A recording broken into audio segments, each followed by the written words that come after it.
आज हम देखेंगे त्रिभुज के अंतःकोणों के योग गुण से संबंधित कुछ मिथ्या धारणाएं और एक मजेदार उदाहरण।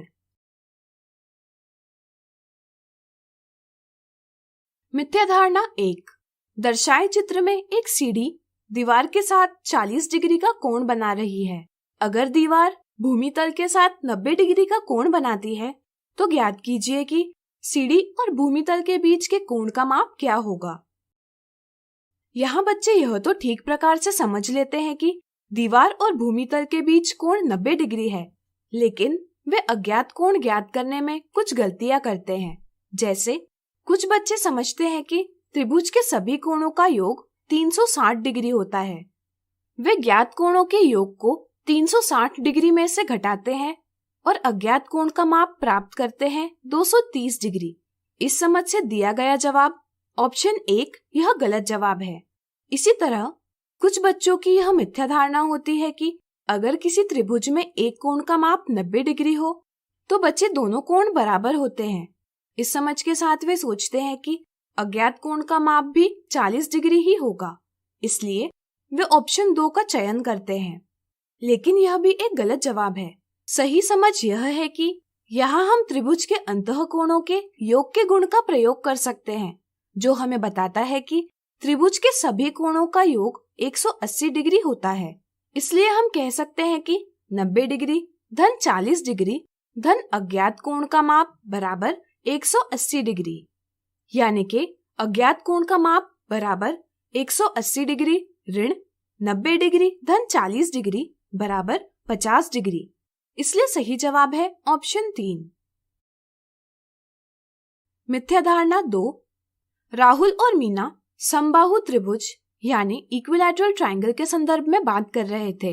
राहुल का मानना था कि समबाहु त्रिभुज का कोई भी कोण निश्चित नहीं होता, जबकि मीना का मानना था कि समबाहु त्रिभुज के सभी कोणों का माप निश्चित होता है।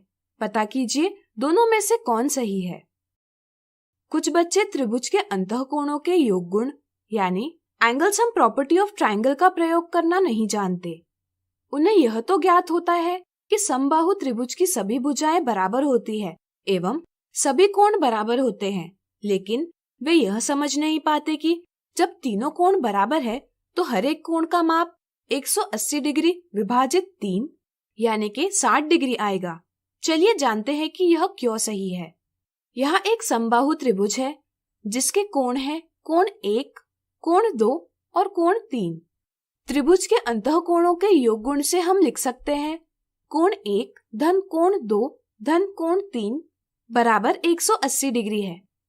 चूंकि समबाहु त्रिभुज में कोण 1 बराबर कोण 2 बराबर कोण 3 है, इसलिए हम इसे 3 गुणा कोण 1 बराबर 180 डिग्री लिख सकते हैं।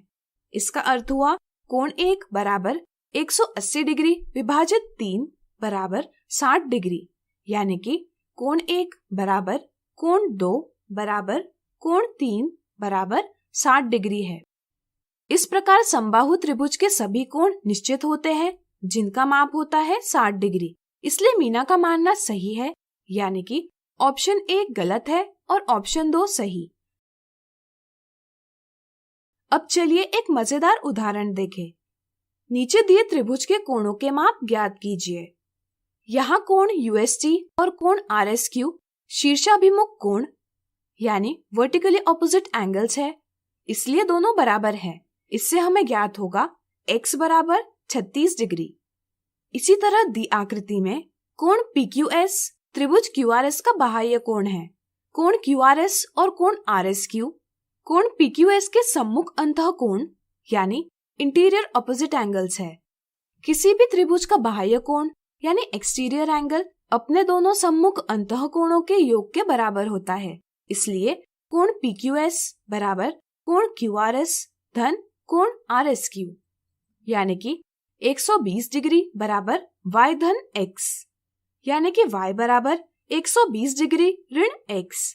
चूंकि x बराबर 36 डिग्री है, इसलिए y बराबर 120 डिग्री ऋण 36 डिग्री बराबर 84 डिग्री है। हम z का मान अलग अलग प्रकार से ज्ञात कर सकते हैं। जैसे त्रिभुज के अंतःकोणों के योग गुण के अंतर्गत x धन y धन z बराबर 180 डिग्री है, यानी कि z बराबर 180 डिग्री ऋण x धन y, z बराबर 180 डिग्री ऋण 120 डिग्री बराबर 60 डिग्री। इसी प्रकार हम z का मान रैखिक युग्म यानी लीनियर पेयर की समझ से भी प्राप्त कर सकते हैं।